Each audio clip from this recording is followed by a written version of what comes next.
The afternoon of September 2nd came by too quickly. School was the most boring and uneventful it had ever been this year. I felt like the Clyde killers weren't even a thing anymore. They felt non existent. My alias was thriving like never before, and it felt completely normal to know myself as David Martinez, Nathan's brother. Nathan alerted me that a hideous and disgusting odor had settled in the basement. In his words, it smelled like a dead corpse down there. I nearly puked everywhere when that odor traveled up my nose. Luckily, I may find out what that odor might be. Clyde, Adeline, and I will be investigating the entirety of Greenfield High School this afternoon, partly why school was dismissed early, right before the end of 7th period.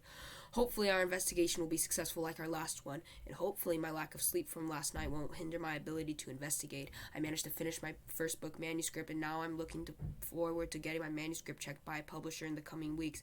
I decided my author name was going to be Leo Torres after deciding to not use David Martinez. After finishing my manuscript, you would have expected me to go to sleep since it was around 1 a.m., but I decided to read up on Gabriel's journal, eventually passing out at 3 a.m. Long story short, I'm on very little sleep. But despite relying on little sleep, I felt incredibly alert throughout the day, and now that I was standing right before City Hall awaiting Clyde to step outside and gesture me inside, I was the most alert I had been all day. "Leo, step inside," Clyde shouted from the balcony of City Hall. I shot up and saw Clyde standing with Adeline. I nodded before running up the side stairs and walking with Clyde and Adeline inside. "You got those employment letters I gave you last Wednesday? Or employment papers?" Clyde asked. Oh, I facepalmed as the realization hit. Clyde and I never came back to City Hall to grab the papers that were on the table. I didn't get those signed. That's fine. Honestly, as long as Master Johnny doesn't find out that you didn't get them signed, you can be an employee of City Hall, Clyde said. And you get lots of money if you do your job correctly, Adeline smirked. How much are we talking? Hundreds, Clyde exclaimed as we entered an office room that was different from the last meeting's room. When are we shooting off to the high school? Adeline asked as she sat at the central table plopped in the middle of the room. 15 minutes, Clyde replied as he logged onto the only computer in the room. Just let me get some documents printed and our gear loaded up, then we'll be heading off. Then why are we investigating the high school today? I stupidly asked, despite already knowing the reasons. For many reasons. Clyde was typing vigorously on the keyboard after speaking. I bet we were investigating the school because of the Clyde killers, or maybe something more nefarious. Just give me some time to prepare everything and we'll be heading off. Adeline and I remained silent for the 10 minutes Clyde was printing out paper and packing our investigation gear up in large duffel bags. This is going to be an incredibly interesting investigation, and I was more excited for it than ever. Though the silence was deafening and a killer of any emotion besides horror, I couldn't control my excitement. My whole body was shaking, and I wanted to head into Clyde's car and get to Greenfield High School already. And boy, did that time come quick, because once Clyde turned off the computer, we were already heading to his car outside. Adeline was struggling to hold the duffel bag that Clyde handed to her while I was having a perfectly normal time holding mine. The drive should be a lot shorter to Greenfield High School than normal because most roads and entrances to the school are closed off today, Clyde said as he unlocked his car. I'll open the trunk and you guys place the duffel bags there, then get in the car. The truck door swung open as Clyde started the car. Adeline placed her duffel bag down. Relief seemed to flood her body afterward. I put my bag in the trunk before shutting it. "You're not putting your duffel bag in the trunk, Clyde?" Adeline asked as she got into the car.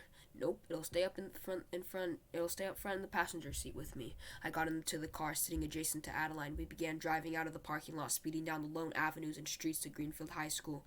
"Who even are the Clyde killers?" Adeline asked as she shifted in her seat. "I have a whole novel to write about them," I replied dully. "The exact reason why we're heading over to investigate the school," Clyde replied as he turned on some music. "That group is the epitome of nefarious lies."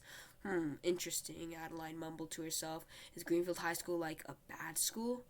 "Depends on how you see it. The group and connections they have with Mr. Franklin can have devastating impact on the students and teachers of Greenfield High School, but if you take that group out of the equation, the high school is like any other ordinary school," I replied. Then I remembered what Nathan told me about what he smelled down there. "Or actually," I continued, my face lighting up as I put two and two together, Hey, Clyde, why exactly are we investigating the school today?" Several students reported smelling the scent of a dead corpse in the school, among other things. Clyde's tone was stoic and monotone as he focused heavily on driving. Everything made sense now. Even Nathan told me about the odor, and the reason we were investigating became apparent. "Smell of a dead corpse in Greenfield High School?" Adeline replied, shocked and macabre. "That is incredibly surprising. Do you think a murder might have happened No, rather a dead body was transported to the school from somewhere, presumably Mr. Franklin's basement, Clyde replied. Now shut up, both of you. We'll talk about it once we get to the school. After Clyde spoke, Adeline and I both stayed silent as Greenfield High School appeared in the skyline, fast approaching. I was ready to investigate the school that I once had so much trust in. Most of that trust was shattered once Clyde told me why we were investigating it, so it was nice while it lasted. Maybe if we were lucky, we would find a dead body inside the school. That'd be incredibly interesting and surprising. All right, everybody, get out of the car. We're here. Clyde shut off the car and exited, immediately heading to the trunk as it opened. I had been completely engulfed in my thoughts to the point where I never realized that we were here. I bolted out of the car and grabbed my duffel bag, immediately equipping all the items within the bag onto myself. Adeline began equipping the items from her duffel bag onto her person, though she struggled heavily. Need help, Adeline? I asked after I finished getting all my equipment on. Adeline nodded as a large flashlight dropped onto the ground and shattered. Oh crap, yes please. I picked up the flashlight and helped Adeline equip the equipment. Thank you, Leo. This is the main reason I hate going on investigations. Adeline grunted in annoyance. I chuckled to myself, then began following Clyde to the front door of the school. Change of plans, everybody, Clyde blurted out as we reached the entrance of the school. We aren't entering through the front entrance. We are entering through one of the back entrances that's a straight beeline into the basement. Clyde began walking towards the side yard with assertiveness. How many entrances are there? I asked, eyes widening. Hundreds, if not thousands. You've been in one before, Leo. Clyde winked at me, soon doing a double take. I was definitely surprised by this information, even though I shouldn't be. I guess the Clyde killers really had thousands of entry points into a murky basement. As Clyde, Adeline, and I all treaded through the lush and innocent grass of Greenfield High School's side yard. We eventually made it to the supposed entrance. The area looked entirely normal. There can't be an entrance here, Adeline mused. Clyde began pulling out some grass from the ground. As he began sweeping mud off of a hardwood surface, a trapdoor revealed itself. Adeline and I both gasped at the sight of it. Whoever made this door is pretty stupid, because you don't need a key to enter. Clyde, with full force, punched the trapdoor. In an instant, the flimsy door came off its hinges and fell 20 feet down a hole, making a loud and echoey sound as it hit the concrete floor below. I'll go down first, Clyde said as he grabbed the dangly, weakly supported ladder that dropped with the trapdoor and slowly descended. Clyde, Adeline suddenly screeched. Be careful, drop straight down. Adeline noticed the ladder was going looser the further down Clyde was on the ladder. She grabbed the rope attaching the ladder firmly to the ground and pulled it up. Clyde didn't listen to Adeline's screech, however. The ladder became more and more loose despite Adeline tightly gripping the rope, signaling Clyde was descending further. Clyde, she screamed into the dark tunnel. Drop straight down. You're gonna kill both of us. I noticed that Adeline's foot was a mere few inches from the huge and possibly life-threatening drop Adeline and Clyde were about to endure. I grabbed Adeline's arm and attempted to pull her away from the hole. No luck in that. Before I knew it, Adeline was snapped into the hole, the rope detaching itself from the ground and Adeline accelerating down. As Adeline began falling, I slipped right into the hole with her. No, oh my God, Adeline screamed as she and I were both falling quickly into the hole. I felt my life flash before my eyes. I closed my eyes and prepared my entire body for a pain so extreme, but rather I was met with the calming sound of dripping water and a tense heartbeat. I slowly opened my eyes. Clyde was stood up, flashlight in his hand, staring at a pile of humans. Adeline and I created out on the floor. Are you guys all right? Clyde shone the bright flashlight right into my eyes. I snapped my entire face back in response and stood up. Adeline? I asked as I began shaking Adeline. Am I dead? Hello? Adeline stuttered in fear. I grabbed Adeline up by her arm. Even though the drop was far, we managed to survive mostly unscathed. Adeline swept off the dust on her clothes. She lifted her hand up to my face, revealing a grueling scar. You think you'll be all right? Clyde asked as he peered over to examine the cut. Adeline nodded. I don't think I fractured any bones. I just got a few cuts. What about you two? I managed to get to the bottom of the ladder seconds before you and Leo dropped down, so I didn't get hurt. Leo, did you get any cuts? It's David Martinez. Don't call me Leo down here. I gave Clyde a stern glare, hoping that my fraud wasn't ruined because of him. And no, I think I'm completely fine. Alright, good. That could have ended much better. That could have ended much worse. Lesson learned. Don't take shortcuts in any situation. Wise choice. Adeline grabbed her shattered flashlight, turned around, and shone down the only dark, endless hallway we could go down from our location. The light emitted wasn't clean. It was littered with little cracks. We're heading this way, right? What do you think? Is there another way to go from here? Clyde sarcastically said. I stared up from the hole. There was a very small bit of outdoor light peeling into this claustrophobic space. The ladder that fell down into the hole was lying in a bundle in the corner.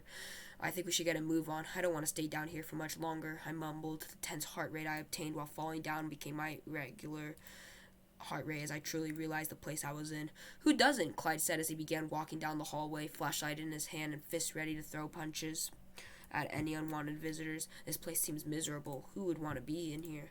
Clearly the bully group, I replied. Don't call them that. Call them the Clyde Killers. That name is too childish. Adeline followed right behind me as we progressed through the hallway. This hallway was exceedingly clean and well kept compared to the rest of the basement. I was surprised. This hallway goes on for about a quarter mile, so we're going to be here for some time, Clyde said. Quarter mile? I exclaimed. There's no way. This basement isn't that large. It can't be. You would be surprised. This hallway doesn't connect to any main halls or entrances for a while. The only role this hallway takes is the role of a thoroughfare.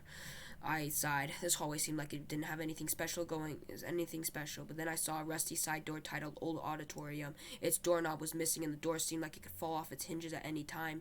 Everybody! I grabbed Adeline and tugged her close to my side as she trailed a few feet behind. Clyde stopped walking and turned back to see what grabbed my attention. The old auditorium of Greenfield High School? It can't be! Clyde was just as shocked as I was. The map of the basement never included this in it, but it was listed in the rooms we have to investigate. A list of over 100 different and unique places. Over 100? I squirmed at those words. I had zero idea we had to investigate over 100 different and unique places in this basement. That's why we have to split up soon, Clyde said, but don't think about it right now. I didn't want to split up at all. I didn't want to be alone in this creepy basement, but I could die down here. But I remember what I promised myself back after the huge failure of my first investigation. I wasn't going to chicken out. There's no way I was letting myself chicken out. I was doing this for the future of Greenfield, and I had to keep that in mind. So what are we doing just standing here in front of this door? Adeline grabbed the empty doorknob socket and pulled the door open. Let's head inside. Adeline entered the hallway that was once hidden behind the door. The metallic sound of the door falling off its hinges rattled through the basement. Luckily, nobody was in the way of the huge door falling. What was that? Adeline exclaimed, and she backed out into the hallway Clyde and I were standing in, trampling over the fallen metal door. How about you go by yourself and investigate the old auditorium? Clyde was shining his flashlight directly at Adeline as he spoke. Oh, heck no, I'm not going by myself. Adeline scurried and huddled a few feet away from me in response to what Clyde said. Well, you're going with Leo then. We have to split up if we all want to get back home before midnight. Clyde began walking away from Adeline and me. I'll be right down this hallway. Run down and call my name if you two need assistance. The light of Clyde's flashlight slowly faded down the hallway after Clyde spoke. Let's get a move on through this auditorium, I sighed as I took a deep breath. Adeline silently nodded as we trampled over the fallen metallic door and into the hallway that led to Greenfield High School's old auditorium.